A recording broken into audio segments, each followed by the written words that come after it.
Union Home Minister Amit Shah felicitates BSF personnel at their 18th investiture ceremony in New Delhi, delivers the Rustamji Memorial Lecture on the occasion, says India is strengthening its place on the world map thanks to contribution of BSF Jawans. Home Minister in his Rustamji Memorial Lecture says under leadership of Prime Minister Modi, we have an independent defence policy which enables us to warn those challenging our sovereignty in the same language. Says we have complete faith in our paramilitary forces and that the border security is national security. India reaches landmark achievement as the country's COVID-19 vaccination coverage crosses 40 crore mark. Daily positivity rate less than 3% for 26 consecutive days. Reports 38,079 new cases in the last 24 hours. Recovery rate increases to 97.31%. Floodwaters continue to rise in Western Europe with a death toll of over 120. More than 100 people die in Germany. Dam close to Belgian border flooded. Union Sports Minister Anurag Thakur and Minister of the MOS for Sports Nisit Paramanik to send off the first batch of Indian athletes for Tokyo Olympics. Contingent of 88 includes 54 athletes, support staff, Indian Olympic Association representatives. Good afternoon, welcome to the news. I'm Amritpal Singh. Well, those were the headlines we were tracking at this hour, and now the news in detail. Union Home Minister Amit Shah today attended the Border Security Forces 18th investiture ceremony. Home Secretary Ajay Bhalla and Director of Intelligence Bureau Arvind Kumar were also present. On the occasion, Amit Shah felicitated brave BSF personnel for their extraordinary display of bravery while serving the nation. He also awarded posthumous medals to deceased BSF personnel. In total, 27 BSF personnel were awarded, including 14 police medals for gallantry, 13 police medals for meritorious services. Delivering the Rustamji Memorial Lecture on the occasion, Amit Shah said that India is strengthening its position on the world map. He added that India has a place of pride on the world map due to BSF and our paramilitary forces who are protecting the borders. पूरा देश मानता है कि आप सजग बनकर अहर्निश देश की सीमाओं की सुरक्षा कर रहे हैं। आपके नाम मात्र से ही दुश्मन के दिल दहल जाते हैं। ऐसी ख्याति और कीर्ति आप लोगों ने प्राप्त करी है। इसी के कारण आज देश लोकतंत्र के अपनाए हुए विकास के रास्ते पर आगे बढ़ रहा है और दुनिया के नक्शे पर निश्चित रूप से भारत अपना जो स्थान अब मजबूत कर रहा है. The Home Minister also said that the central government has made efforts to plug vulnerable gaps along borders, which will help the border guarding forces in maintaining peace in forward areas. चाहे fencing हो, छोटे छोटे gaps बने थे, किसी का आशा नहीं होगा गैप छोड़ना, मगर 200 किलोमीटर की फेंसिंग आप ठीक से बना देते और बीच में 1.5 किलोमीटर का गैप रह जाता है तो 200 किलोमीटर की फेंसिंग का सुरक्षा की दृष्टि से इतना उपयोग नहीं है. गैप्स को फिलअप करने के लिए भारतीय जनता पार्टी की नरेंद्र मोदी सरकार ने हर एक जगह पे गैप्स को ढूंढकर जहां बात करनी थी, जहां संवाद करना था, कुछ अड़चने थी, कुछ एडमिनिस्ट्रेटिव अड़चने थी, कुछ पड़ोसी देशों से बातचीत करनी थी, सारी अड़चनों को दूर कर कर मैं आपको भरोसा दिला सकता हूं कि 2022 के पहले हमारी फेंसिंग में कोई भी गैप नहीं रह जाएगा. Amit Shah said that the centre will boost border security by using indigenously built drones. Challenges को देखें तो ड्रोन के खिलाफ हमारी मुहिम बहुत महत्वपूर्ण आज के समय में होती है. ड्रोन के खिलाफ की प्रणालियों को विकसित करने के लिए डीआरडीओ और हमारी अन्य एजेंसियां लगी हैं. बहुत कम समय में मुझे भरोसा है कि ड्रोन विरोधी स्वदेशी प्रणाली के साथ हम सीमा पर अपनी तैनाती बढ़ाएंगे और इस खतरे को भी हम पार कर लेंगे। Amit Shah also remembered the first Director General Padma Vibhushan K.F. Rustamji, saying that the extraordinary vision and steadfast leadership of K.F. Rustamji shaped the BSF early in its existence. स्वर्गस्थ Rustam जी के लिए मैं जरूर कहना चाहूंगा कि उन्होंने एक ऐसे बल की शुरुआत करी जिसने अपने पसीने से, अपनी निष्ठा से, मेहनत से, सजगता से और बलिदान से एक महान कीर्ति स्तंभ की रचना करी है, जो देश की सुरक्षा के लिए दूर दूर से, हजारों किलोमीटर दूर से दिखाई पड़ता है। ऐसा महान कीर्ति स्तंभ बीएसएफ ने बनाया है, वो हम सब के लिए गौरव की बात है। India's fight against COVID-19 continues unabated. In the last 24 hours, 38,079 new cases were reported in the country. The active caseload is currently 4,24,025. Active cases constitute 1.36% of the total cases. As many as 43,916 patients have recovered during the last 24 hours. So far, a total of 2,27,792 patients have recovered across the country. Recovery rate has now increased to 97.31%. Weekly positivity rate remains below 5% and is currently at 2.10%. Daily positivity rate is less than 3% for 26 consecutive days now, and now stands at 1.91%. India continues to vaccinate its population against COVID-19 under the largest nationwide vaccination drive. India has so far administered 39,96,95,879 doses of the vaccine. In the last 24 hours, a total of 42,12,557 vaccine doses have been administered. Of this, 24,46,076 people received their first dose, while 17,66,453 got their second dose. India has been following the test, track, treat protocol and ensuring COVID-appropriate behavior to curb the spread of the virus. The country has ramped up testing, and according to the Indian Council of Medical Research, or the ICMR, so far 44,20,21,954 samples have been tested across the country. On Friday, as many as 19,98,715 samples were tested. In a major boost to the nation's fight against COVID-19, IIT Hyderabad has developed the country's first ever electronic rapid testing kit for COVID-19. The cost-effective test kit, named COVID Home, can test results in just 30 minutes. COVID Home, powered by artificial intelligence, provides test report on Android-based mobile phones. Researchers have developed iCold application for this purpose. Hyderabad Center for Cellular and Molecular Biology informed the kit's efficiency to be 94.2%. The kit will enable to diagnose COVID-19 sample in comfort of home, that too without the BSL-2 lab facility for extraction of the RNA.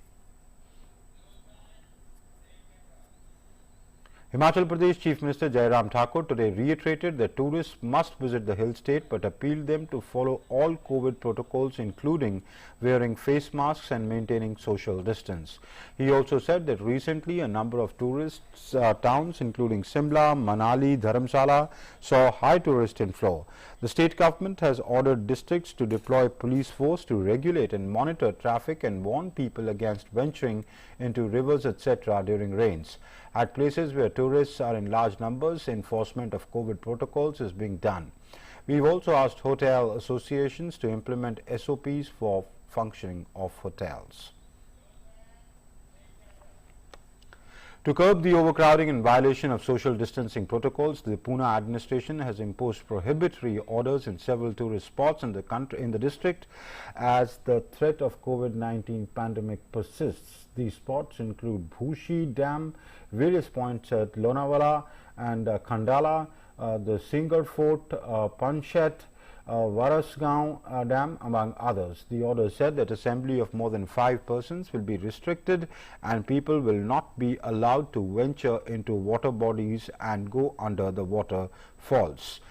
Meanwhile, the Maharashtra government yesterday said that the lockdown restrictions in Pune and other districts will continue for now. Maharashtra Deputy Chief Minister Ajit Pawar and said that Pune and other districts such as Kolhapur, Satara, Sangli, Solapur, Pune, Raigad and Ahmednagar will not witness immediate relaxation of coronavirus restrictions, as the positivity rate in these areas is still high and has not shown much decline.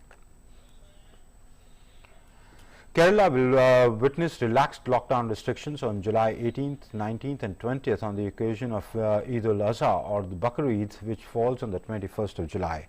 As per the orders, apart from shops selling essential items, permission has been given to open textile shops, footwear shops, electronic shops, fancy shops and jewelry shops till 8 p.m. Complete weekend lockdown is being observed across the state in view of the prevailing COVID-19 situation in the state. Karnataka Chief Minister B.S. Yediyurappa today called on Raksha Mantri Rajnath Singh in New Delhi. Earlier, Yediyurappa met BJP Chief J.P. Nadda. Both leaders discussed various matters, including further strengthening the party's prospects in Karnataka ahead of the 2023 general elections. The Chief Minister discussed the irrigation projects and Mekedatu project. He said that all discussions were regarding development projects of the state. Later, speaking to media, B.S. Yediyurappa said that he will return to Delhi in the first week of next month. J.P. Nadda discussed further strengthening BJP's prospects in Karnataka with Chief Minister and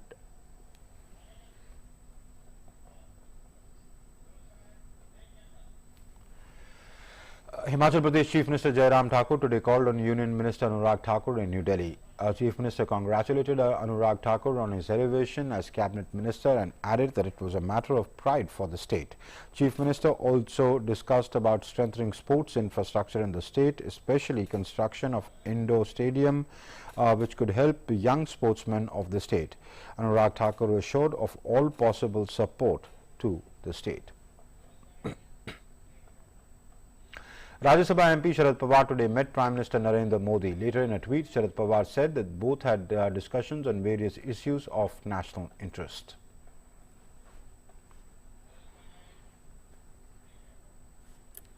Indian Navy accepted the first 2 of its MH-60R multi-role helicopters from US Navy in a ceremony held at the Naval Air Station in North Island in San Diego in the United States yesterday. The ceremony marked the formal transfer of these helicopters from US Navy to Indian Navy, which were accepted by Taranjit Singh Sandhu, the Indian ambassador to the United States. The ceremony also witnessed exchange of helicopter documents. MH-60R helicopters, manufactured by Lockheed Martin Corporation, is an all-weather helicopter designed to support multiple missions with state-of-the-art avionics and sensors. 24 of these helicopters are being procured under the foreign military sales from the US government. The helicopters would also be modified with several India unique equipment and weapons. The induction of these MRH would further enhance Indian Navy's 3-dimensional capabilities. In order to exploit these potent helicopters, the first batch of the Indian crew is presently undergoing training in the United States. US President Joe Biden on Friday warned that the spread of COVID-19 misinformation on social media platforms such as Facebook are killing people. The White House has been continuously criticizing Facebook for allowing misinformation about the virus vaccines to be posted on its platform. They're killing people. I mean, look, the only pandemic we have is among the unvaccinated. And they're killing people. Earlier in the day, White House Press Secretary Jen Psaki also criticized the company and said that Facebook and other platforms were not doing enough to combat misinformation about vaccines.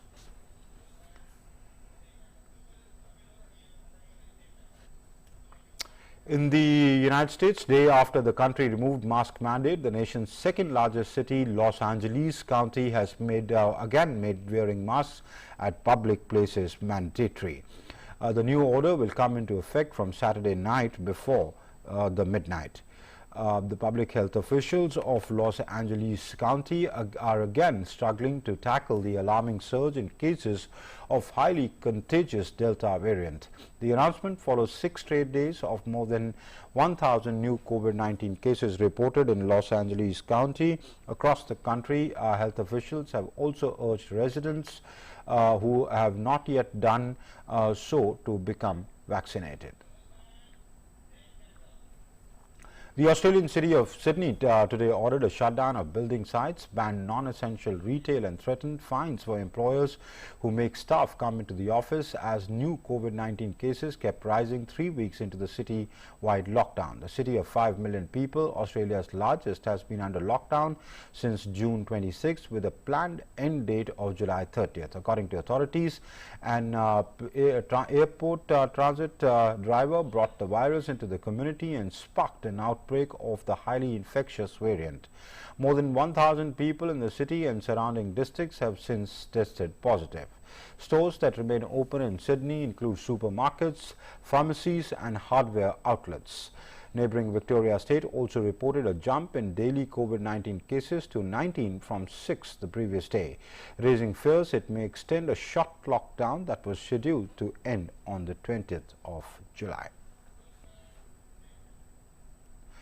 Muscovites will no longer have to present a QR code demonstrating that they have received COVID-19 vaccine to sit in public places. Moscow's Mayor Sergei Sobyanin announced the decision, saying that the country has sped up vaccinations and the restriction could therefore be eased. Russia has so far recorded 59,07,000 cases of COVID-19 with over 1,46,000 fatalities. And let's now take a look at updates on COVID-19 from across the world.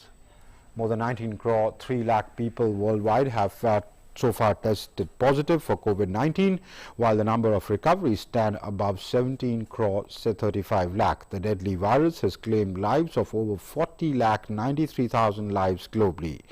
The US continues to remain the worst affected with the disease. As many as 3 crore 49 lakh people in the country have so far been infected by COVID-19. The virus has claimed lives of more than 6 lakh 24,000. South African President Cyril Ramaphosa has said that the unrest that has ripped through South Africa in the past week was stabilizing and calm has been restored to most areas. However, added that the destruction will cost the country billions. He also highlighted that there was no shortage of food and supplies and urged people not to resort to panic buying. Ramaphosa was addressing the nation over the rioting that broke out in several parts of the country last week after his predecessor Jacob Zuma was jailed for failing to appear at a corruption inquiry. The police has so far arrested over 2,500 people suspected to be involved in inciting violence, and these cases are being prioritized. Since the height of the unrest on Monday and Tuesday, there's been a sharp decline in the number of incidents, and calm has returned and is returning to most of these areas. Over 2,550 people have been arrested in connection with the unrest, and special arrangements are being put in place to ensure that these cases are prioritized.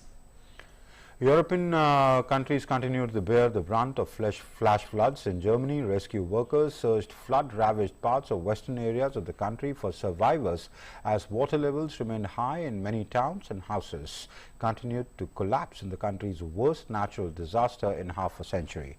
At least 133 people have died in the flooding, while hundreds are missing. Over the past several days, the floods, which have mostly hit the states of Rhineland, Palatinate and North Rhine-Westphalia, have cut off the entire communities from power and communications. The flooding has also hit parts of Belgium and the Netherlands. At least 20 people have died in Belgium. While in Netherlands, Prime Minister Mark Rutte has declared a national disaster in the southern province of Limburg that's locked between Germany and Belgium. Thousands of people fled their homes as cities in southern part of the country have been inundated in flood waters. In Wolkenberg, close to the Belgian and German border, floods engulfed the town centre, damaging many houses and other properties and destroying at least one bridge. However, the country has not reported any casualty yet.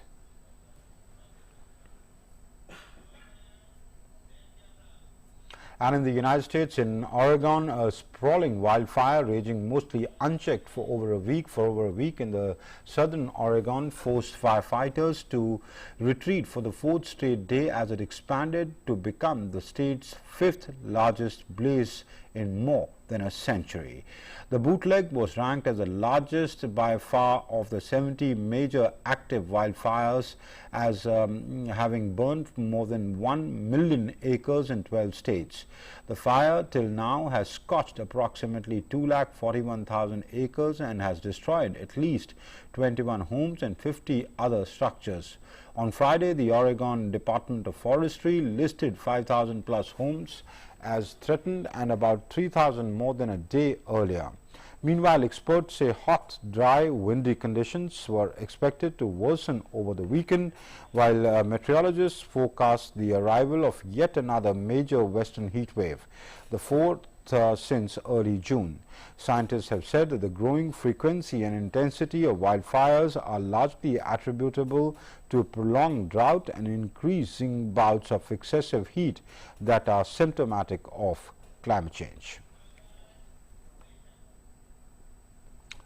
With the Tokyo Olympics set to commence in a week's time, a formal send-off ceremony will take place today at New Delhi's Indira Gandhi International Airport as the first batch of the athletes depart from India to Tokyo.